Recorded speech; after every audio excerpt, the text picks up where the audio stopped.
why we're here today. To that end, I'd like to welcome up our first panel, an esteemed group of government and industry experts who are all presenting innovative ways to end the opioid crisis. To moderate, please welcome Martha Biebinger. Come on up, Martha. Healthcare and General Assignment Reporter for WBUR and one of MassBio's favorite moderators. Welcome, Martha.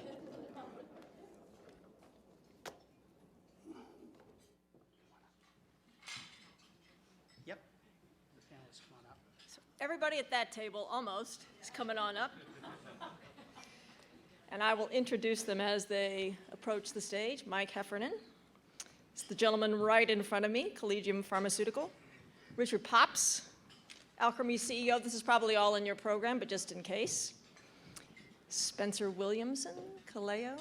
Dennis Dimitri is president of the Massachusetts Medical Society. And you already heard a little bit about Secretary Mary Lou Sutters. So we're going to start with government on the end. That's okay. We'll give you plenty of extra room. You've got some wall to bounce off of if you need it there. So we're going to start with a few opening remarks, folks. If you can just keep this all really tight and maybe focus on an idea or issue that you really hope we can get to today. Spencer, would you like to start? Sure. Yeah. So should I stand up or stay right here? I think it's okay. You want to? Is that okay? Either way. Okay. Either way. Yeah. So thank you very much. I really appreciate being included here today. My name is Spencer Williamson. I'm CEO of Kaleo. We are a company founded by patients for patients, and we develop products that empower patients and families to take control in a medical emergency. We manufacture our products here in Massachusetts. And we found the workforce here to be educated, to be dependable, to be very, very committed. So it's been a great partnership here in Massachusetts. 7 years ago, we saw the beginning of the opioid overdose crisis and decided to really focus on building a product that would empower patients and families to take control when an accidental overdose occurs. And so we developed this product, Evzio, which is intended to empower patients to take control when an overdose occurs.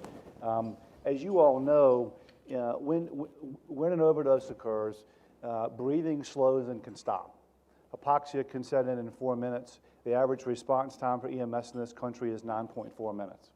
And so the idea is to have naloxone, take-home naloxone that a family member with no medical training can use to potentially save a life. We've conducted 2 well-controlled studies to show that over 90% of patients without training can save a life. With training, 100% can successfully use the product. So one of the key things is looking at we've got strong insurance company coverage, so the out-of-pocket cost for patients is less than $20 in most cases, and we're really focused on continuing to make the cost to the patient as low as possible. Now, one of the policies that's received a lot of attention is co-prescription of naloxone along with pain medication. So you heard the Attorney General talk about pain medications and unfortunately some of the dependency and abuse that comes with that. So the idea would be that when a patient is prescribed a potent pain medication, if the physician determines that that patient is at risk for an accidental overdose, they could be co-prescribed naloxone to assure they have that protection. The American Medical Association, the American Society of Addiction Medicine, NASADAD, a number of organizations are supporting this initiative. The Veterans Administration does co-prescription of naloxone for their pain medications. And now we're starting to see legislators across the country really push for state health departments and medical societies to really endorse co-prescription of naloxone. So we think that's an important initiative as we tackle this issue here in the U.S.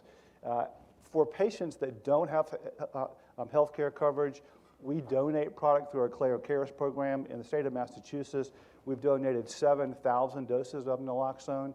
And what we're most proud of is that since we launched this product, we've had reported over 650 lives saved from accidental overdose, which is about 10 lives saved per week. So it's a real honor to be here and to be on stage with these esteemed people, and thank you very much for having us.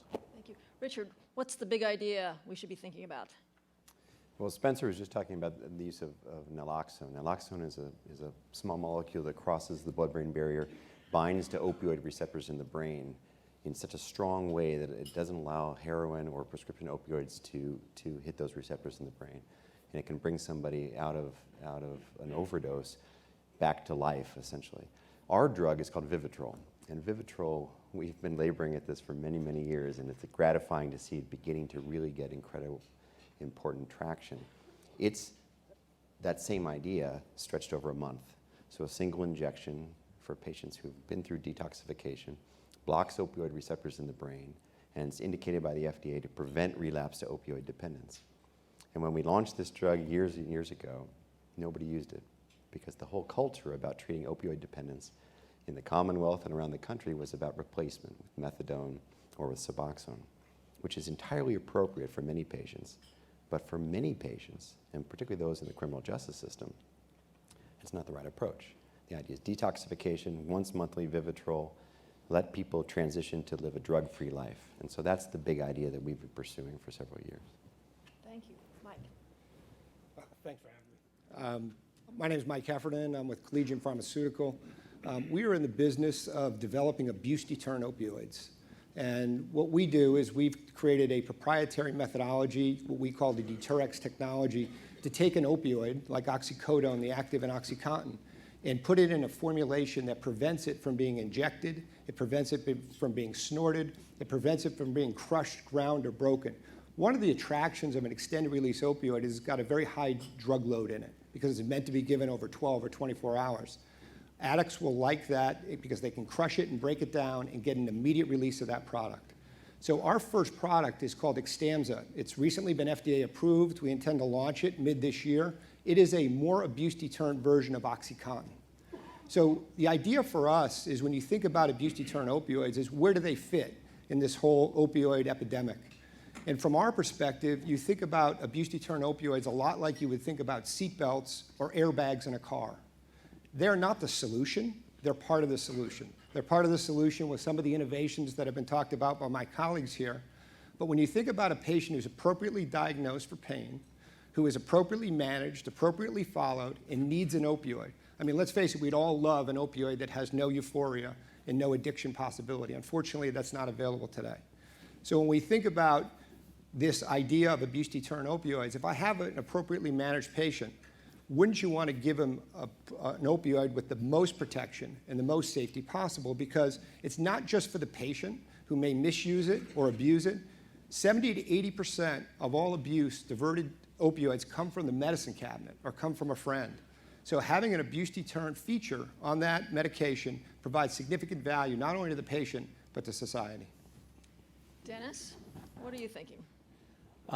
Well, I'm here wearing two hats today. I was invited because I'm the president of the Massachusetts Medical Society, but my day job, I'm a family physician. I practice at UMass in Worcester. And in that first role, as president of the Medical Society, it's become very clear to me, particularly after a meeting we had almost a year ago with Secretary Sutters, Attorney General Healy, and their boss, the governor, that the Medical Society needed to step up in terms of taking some responsibility for helping physicians understand the role that we've played in the development of this opioid epidemic, the fact that so many opioids are being prescribed and that clearly too many opioids are circulating in our society.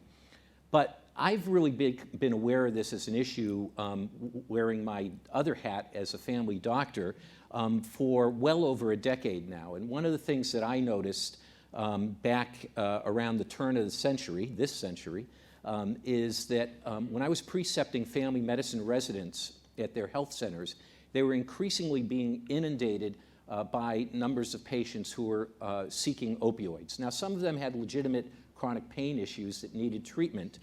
And given the evidence that was in the medical literature at the time, it seemed like there was a legitimate and safe way to prescribe opioids to some of these chronic pain patients.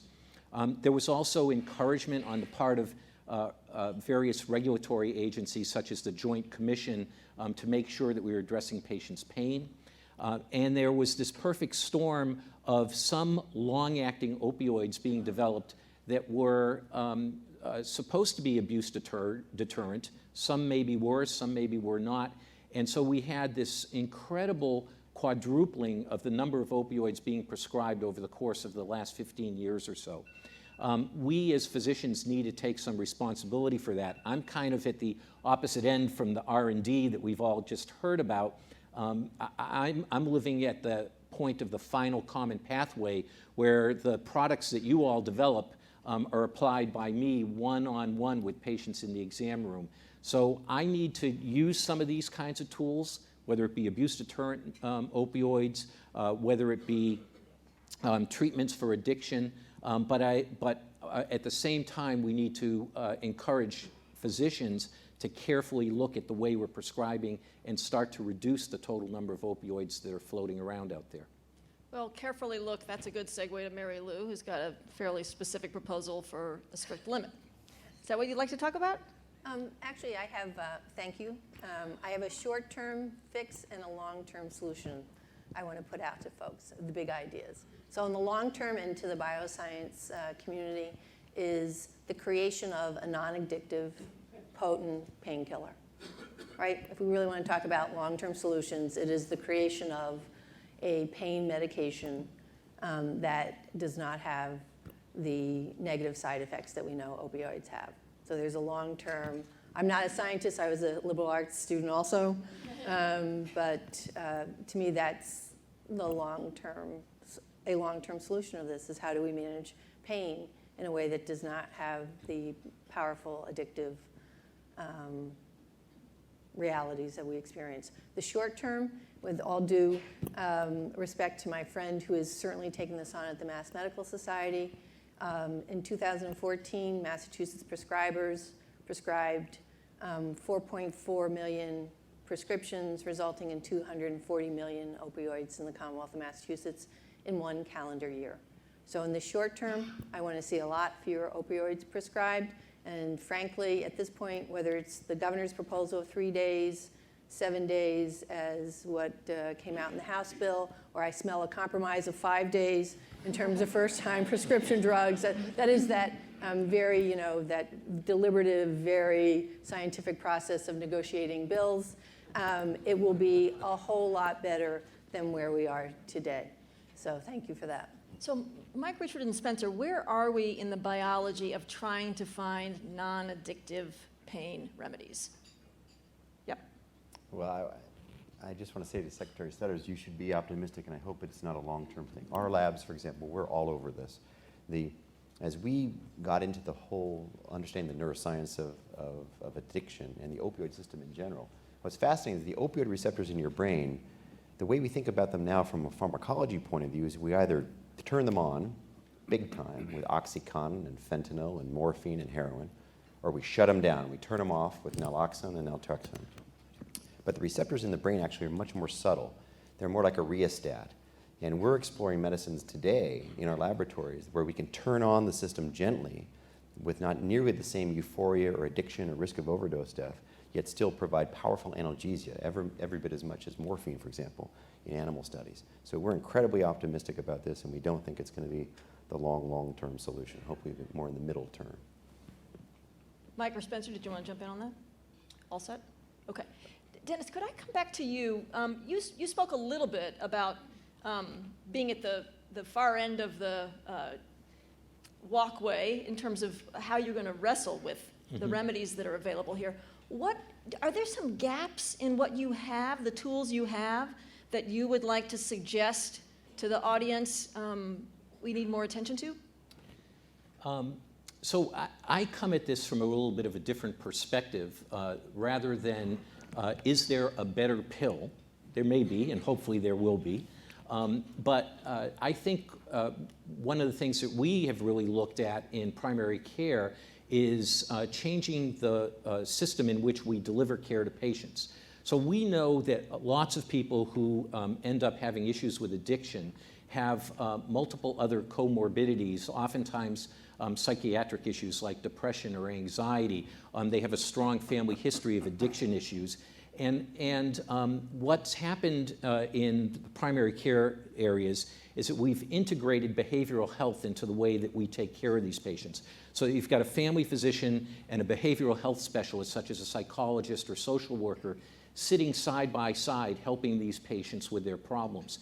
So the change in the delivery system of how we actually get care to patients is, I think, one of the other important parts of solving this problem. It's not just about what's the next great pill going to be, it's about how do we really address some of the underlying issues that cause patients to be prone to addiction in the first place. Got an answer? Do you have an answer? Oh, do I have an answer? Yeah. Well, as I said, a big part of this, and there's pretty good evidence around this, is if you integrate behavioral health with primary care, you get better outcomes. And this applies, frankly, and some of you develop medicines here for issues other than addiction and pain. It applies to other chronic diseases as well. If you just give a diabetic insulin and send them out the door, they're not going to necessarily do well unless you address some of these other behavioral issues that contribute to their medical problem. And the same is true of addiction and chronic pain patients. You can't just send them out the door with a pill without paying lots of attention to everything else that's going on in their life. Right, so that brings us to the question of integrating some of what we do on the in terms of a pharmaceutical on the addiction side with the psychosocial, the group, the supports and things. So there's a study that reviewed all the literature out in the Journal of Addiction Medicine just last week, I think, and the evidence was really mixed. Looked pretty good for the integration with some of the meds, but I think with Vivitrol, the studies are not very conclusive yet, right? Could you talk a little bit, Mike, about, Richard, about how you think about Vivitrol and the support group, the AA models that are out there? I don't know what you're referring to, but I think that's absolutely wrong. The whole premise of use of Vivitrol and long-acting antagonist therapy in the brain is coupled with psychosocial therapy. They're working on two different parts of the brain. You can think of the drug as binding to that reptilian part of the brain that's saying, I'm seeking this opioid despite the negative consequences. The psychosocial counseling is addressing the cortical part, your thinking, reasoning part of your brain. So you can learn different behaviors, how to interact with different people, places, and things so you don't end up in the same cycle of addiction that you were before. So Vivitrol was only tested in conjunction with psychosocial counseling. And the outcomes have been astonishing when people adhere to the medicine and combine that with psychosocial counseling, to the point that Secretary Sutters and Dr. Dimitri made. I think the Commonwealth deserves an enormous amount of credit, a lot of people in this room, because Sheriff Katusian, the scars on his back, the volume, the 200-page volume that it takes to describe the interaction between various service providers within the jail or the prison, in the outside community, the counselors, the parole agents, the doctors. It requires an amazing orchestration. I think of the Commonwealth, we are leading the country in this, and it's a model for the rest of the nation. Mike, I wanted to ask you a little bit about street traffic and opioids. I'm assuming that Deterrx, that whole strategy has a lot to do with trying to interrupt diversion, the practice of taking meds that may have been prescribed and then selling them on the street. Is that right? And do you have any results yet about the effects? Yeah, so we haven't launched our product yet, so we don't have results yet. But the concept really is, you take a molecule like oxycodone, which is in and of itself addicting, and we can't stop that. We can't stop oxycodone from being addicting. And I happen to agree with Richard that in the midterm we'll see some non-opioid addicting products. But the whole concept of where we're going with this whole strategy. What was the concept again? Street. Oh yeah, I'm sorry, I lost my train of thought. The street value. The concept is misuse and abuse. So with Deterrx, one could misuse the product by crushing, breaking, and grinding and get themselves in trouble, or they can abuse it. So if you look at the total number of extended-release opioids written in the United States in a year, there's 29 million prescriptions written every year. 5 million of those have any abuse-deterrent property whatsoever. So there's 24 million prescriptions that are on the street that have no abuse-deterrent property. I can take that product, I can crush it up, and I can inject it. No addict, if you talk to addicts, they don't start with going to heroin. They start with a continuum. They start with taking a pill that they get that's immediate release, they like it, they then move upstream, they'll take an extended release product, then they'll start to snort it, then they'll start to inject it. And once you inject, it's very easy to inject heroin. The question is, how do we break that process? How do we prevent that process? And that's what the intent here is. We're not going to take people who are already addicted to opioids and basically take those people and solve that problem. They're already addicted. We need to prevent new people from getting into that paradigm. Mary Lou, I wanted to ask you about a drug that you had mentioned to me earlier. It's an implantable form of buprenorphine. Mm-hmm. It's called Probufrin, I think? Yes. It's coming out of a New Jersey-based company, and Mass Health will soon have to decide whether it's going to cover that. Is that correct? I don't think it's quite FDA approved yet, but certainly when the medications come on the market, there will be sort of an expectation that Mass Health will cover the cost. Or I know everyone out there will say, no, Mass Health never covers the full cost. We'll have to have it on its formulary. Yeah. So perhaps you could tell people a little bit about how you'll make that assessment. So pharmacy at this point in the Mass Health program, so this is half a state government, yes, and Mass Health is the biggest part of the Commonwealth's budget, and we'll hear about that in a few hours when the governor releases his budget. So $1.25 billion of the Mass Health budget is pharmacy. We are looking to, if I use Sovaldi as an example at the moment, so we're spending $180 million on Sovaldi for 2,000 patients. That's the gross cost before rebates. We try to make the medications as available to as many people as possible, obviously in the Mass Health program. It is, we're looking at ways to, as you said earlier, Martha, you're not going to like the answer I give you, which is how do you maximize access for the 1.8 million people who are on the Mass Health program and the availability of treatments. We have not limited treatments in the Mass Health program, nor do we want to. And so that's also true with whatever comes down the pipeline, which is why, honestly, and this is a longer response, is why the governor, working with the Attorney General, working with the legislature, really came out with this public health approach to the opioid epidemic in the Commonwealth, because it's not just about adding the new medications, it's the new medications plus the social supports and the access to treatment that will eventually bring down the costs in the Medicaid program and, more importantly, get people the treatments that they need in order to recover. But we will, I'm sure, end up, whatever comes down the FDA pipeline, and then on the advice of CMS, we'll have to add the drug to the formulary. Just a quick comment as it relates to abuse-deterrent opioids.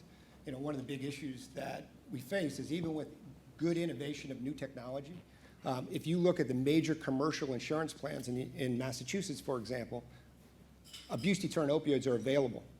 If you look at the Medicare Part D plans, they're restricted. They're not available.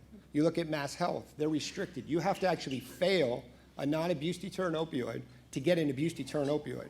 What is failure? Actually, that's not exactly true. We actually took off those having to fail first. Right, but that law has not, that litigation, that legislation has been approved, but is not implemented as of yet. Mass Health program has taken away the fail first processes. To abuse-deterrent opioids. Mm-hmm. So it may stand with some insurers Right. still, is your And maybe point. in some of the MCO programs, but not across the Mass Health book. You can see this is a work in progress. Okay, we're going to take We're always a work in progress. We're going to take one question. I have one more question for you, though, Spencer, on the question of cost. So I have talked to lots of firefighters or police officers who benefited from the initial donation that you all made. I think went through DPH to deliver the kits to people, because they are so easy to use. They are so convenient. But they can't afford to pay the cost once the free donation supply ran out. Yeah, that's a great question. So we have made a bunch of donations around the country, 7,000 here in Massachusetts. The problem we were trying to solve with our product is for non-medically trained people to be able to intervene, because time to intervention is critical. So a first responder, an EMS person, they're trained, and so various forms of naloxone can be used by them. We're flattered and very honored that they want our product, but it really was designed more for the family member, the mother, the sister that finds their loved one and needs within seconds to take the step. So we're going to continue through our donation program to make available and have public interest pricing that's as attractive as we can make it. But our principal focus is on the non-medically trained people, and then our goal there is to assure how do we make sure that the out-of-pocket expense is very, very, very low for people that have insurance coverage to get access to it, and if they don't have insurance coverage, through our public access programs can have free donated product.